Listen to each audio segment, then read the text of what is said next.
Yeah, I'd just say for everybody here and for our friends in the press, I think this is what you see behind me is what the warrior ethos looks like.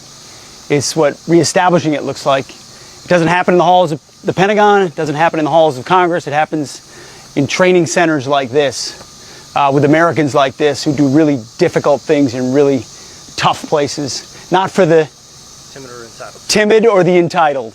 And I can tell you, these young Americans are neither timid nor entitled, and they're willing to do things on behalf of the American people that no other class of Americans is able to or willing to. That's why they're the real 1%. That's who we're out here to serve.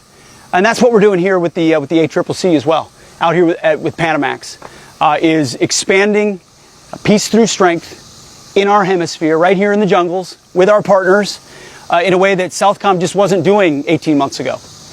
There was a whole different set of priorities, not focused on the Western Hemisphere, not focused on securing the homeland, not focused on making sure we go after drug traffickers and designated terrorist organizations. Under President Trump, we know exactly what that mission looks like. We're empowering commanders like General Donovan to do it. In Southcom, we're working with partners like Panama, like Ecuador, like Colombia today, that became the 19th member of the ACCC. They're going to send students here soon to swim across this very same river, be a part of this very same training, because it turns out in the hemisphere, they face the very same security challenges. The same threat of drugs, the same threat of criminal cartels that threaten their citizens, the same ones that threaten our citizens. So while, the United States military secures the southwest border with our law enforcement partners, and you combine that with training like this and capabilities in Ecuador and Colombia and Panama and all across Central and South America, that's real pressure. That's going after the enemies of our country, designated terrorist organizations, unabashedly. That's why today we launched the motto of the ACCC, which is we do bad things to bad people. Because for too long, bad people did bad things to good people inside the United States of America and across Central and South America. And we're going to empower great Americans and great partners to do really good stuff and be very capable about bringing violence against drug cartels and designated terrorist organizations, because we're dead serious about securing the homeland. We're dead serious about the Trump corollary to the Monroe Doctrine, which is not just talk. It's not just a policy extension of Teddy Roosevelt. It is a recognition that DTOs, foreign terrorist organizations, will not control our hemisphere with our partners, and we will not allow foreign malign influence to take over, say, key terrain like the Panama Canal. And that brings us to Panamax, the exercise that culminates tomorrow that we're going to get a chance to look at, working with thousands of our partners here in Panama to secure key terrain.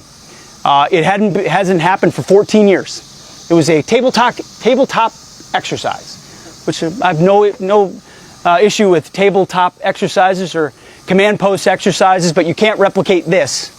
You can't replicate these capabilities and what you learn from actually being out in the environment. So I want to thank our partners who are shoulder to shoulder with us. I want to thank Southcom for charging at the sound of the guns, to President Trump for setting the clear mission that we're going to make this hemisphere fight a real thing, and it is night and day, a year and a half, night. Go talk to anybody that looked at Southcom. I wasn't joking when I talked about what the priorities were. It was gender issues and climate change and diversity. It was like USAID with some guns. This is a different Southcom. This is a different mission. We are focused on military capabilities against real threats who need to be deterred and defeated, and we're going to give them everything they need to do it on behalf of the American people. So I'm grateful that the press came along with us and deep into the jungle here. I bet you've never done an interview quite out here. If you have questions related to this, I'd be happy to answer, but I'd rather not talk politics out here. Yes. This level of readiness firsthand, and with countries like Colombia joining the U.S. in conducting joint operations, what type of results would you like to see in the short term, sir? Operational capability. Like you saw with the strikes on the drug boats of DTOs, same effect on land. And so we're working with Ecuador, we're working with Colombia, we're working with partners to bring the fight to the DTOs on land. Anywhere you traffic drugs, or you threaten the American people or our partners, you are a target just like ISIS or Al-Qaeda. We spent 25 years refining the kill chain on how to diagnose and target networks halfway around the world. how about we take those skill sets with the best Americans and apply it here? And that's why I meant what I said about putting cartels on notice. From all the way down here in the cocaine trafficking to fentanyl in the plazas of Mexico. This is a networked fight that we're empowering Southcom and Northcom together in the Western Hemisphere to execute ruthlessly. Not catch and release, not let's put them through a court process where we know they'll be released.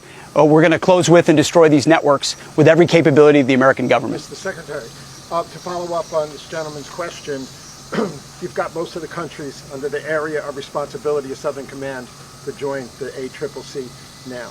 How important was securing Colombia, and is it perhaps the most important link in the chain? Well, I said it to the Colombian Minister of Defense today, who's been a long partner of the United States, frankly, and so with the election of President El Tigre, he's back in the mix, and rightfully so. I said the ACCC had formed, but in some ways it missed part of its core.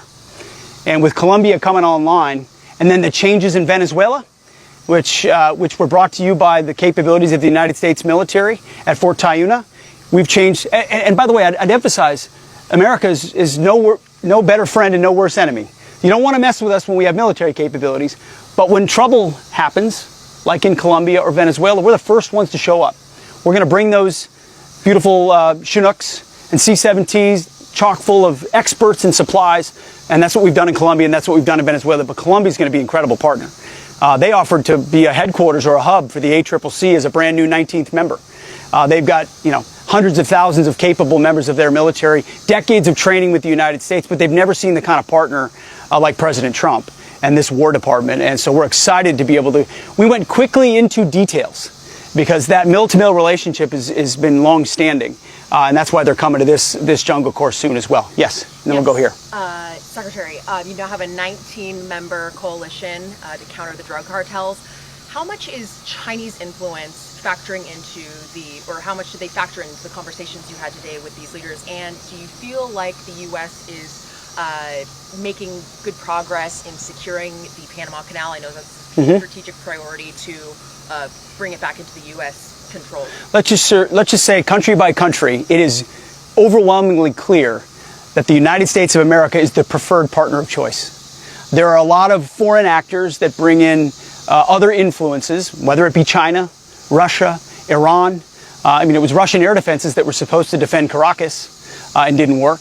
There were Cuban guards that were supposed to defend Maduro and they weren't able to. And now we're seeing the Cubans and the Russians expelled out of Venezuela. And we're seeing a new government in Colombia. And we're seeing new port contracts on both sides of the Panama Canal. You've got a new MOU with Panama, so our partnership here at Fort Sherman and the Jungle School has expanded. We've got a great ambassador who's making sure that all the economic deliverables we said would happen and military partnerships would happen actually happen. See, what happens with some of these other countries, whether it's China or Russia or Iran, is there happens to be a lot of exploitation and self-serving. And the United States of America shows up and we want to respect your sovereignty and find ways to mutually work together that are beneficial to you, that empower your people, that bring prosperity to your country. But President Trump has been clear about the Panama Canal. The United States of America built that canal, secured it with the blood and sweat of a lot of Americans. It's a key piece of terrain. We've got more troops here in partnership with Panama than we've had in a very long time. Panamax is a strategic exercise to defend the Panama Canal. We've got American businesses and Cybercom, others involved. So we're partnering with Panama, but at the same time, we're ensuring that our interests are defended here as well, no doubt. Yes, Phil. Two questions. One on Colombia. Is the U.S. prepared to strike FARC remnants or ELN in coordination with Colombia? Was there any discussion of going after those groups? Yes. So is that something that will happen, you think? Designated terrorist organizations with partner governments will be legitimate targets of the United States government with partner governments to include Colombia. And on Cuba, the president says Cuba will be next. Is there a military role in that? Like I've said before, and I think you've seen what happened in other cases, all options are on the table to include military options. And I think Cuba would be wise to pay attention to the willingness of President Trump to assert American strategic prerogatives, and there's certainly no match for the United States of America. And if you see what foreign influence has been able to do in our hemisphere, it's been pretty minimal.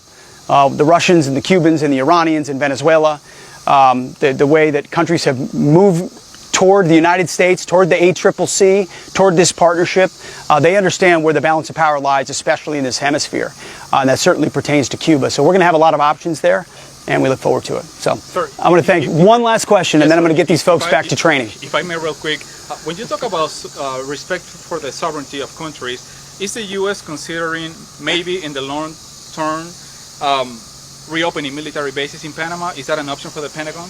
Well, we are working in partnership with Panama right now, rotating forces through, in constant conversations of what benefits them and benefits us, and I think we see a lot of mutually beneficial options, right?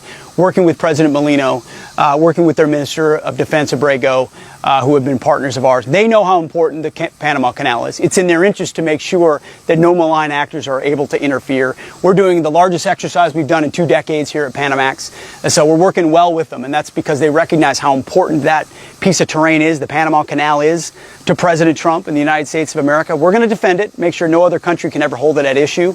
And certainly this jungle school, it was almost day one. President Trump said, get down there, get the troops out there. What a perfect way to do it, to train out here. If you are a Marine or an infantryman, a soldier, this is home right here. I never did the jungle school, let me tell you that. I know it's next level, but when I see these guys, like they got a look on their face like this is what we signed up to do. And I'm glad you're out here because it's a demonstration. Thanks for coming out here. It's a demonstration of the best human beings and Americans our country produces, and they're out here doing stuff like this on a regular basis so that our country can be secure. So thanks for covering it. Appreciate you all. Thank you.